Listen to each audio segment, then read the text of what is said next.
Well, the IRS official who refused to testify about the tax agency's targeting scandal, you know what's happened to her, right? She's refusing to resign. Lois Lerner is now on paid administrative leave.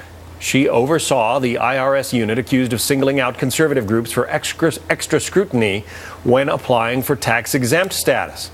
Senator Chuck Grassley of Iowa says she refused the IRS commissioner's demand for her resignation, and he says taxpayers should not be on the hook to keep paying her salary. Let's talk about it with Fox News contributor Monica Crowley. So she earns more than $170,000 a year. Apparently, she's just going to get paid to stay home now. Right, and this would never happen in the private sector, right? No, if it would something not. like this went down, you would be so fired.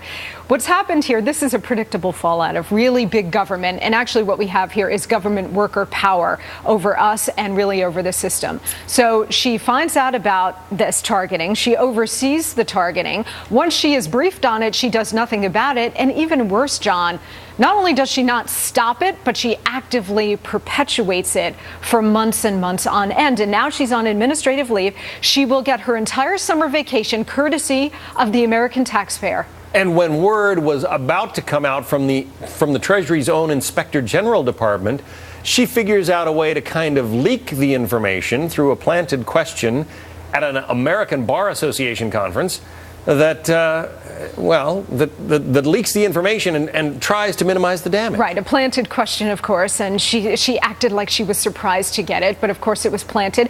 And she issued an apology then, and she said, yes, it is true that we targeted conservative groups. We're very sorry about that. Did she really believe that that faux apology would be enough and would carry her and the agency through? I don't think so. But she has done nothing wrong, or so she told Congress the So other she day. says, although her attorney probably believes otherwise, which is why he counseled her to take the fifth. So where do we go from here? We've got her staying home, collecting $170,000 a year for probably doing nothing.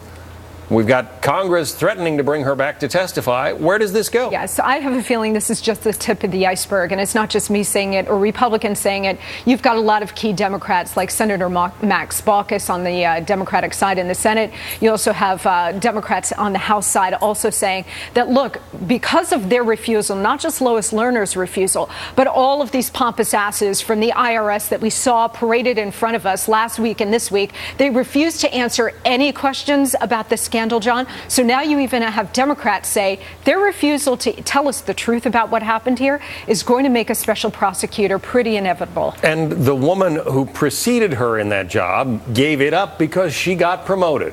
She's going to be handling the implementation of Obamacare in the IRS. That ought to fill us all with tremendous disgust. Well, yes. Confidence in government. And outrage about this. But we have seen this pattern before in this administration where people who are caught up in scandals and abuses of power like this tend to fail up. They tend to get promoted. We see Victoria Nuland, who was overseeing the editing of the Benghazi talking points. She's set to get a big promotion at the State Department. Yep. Same thing here.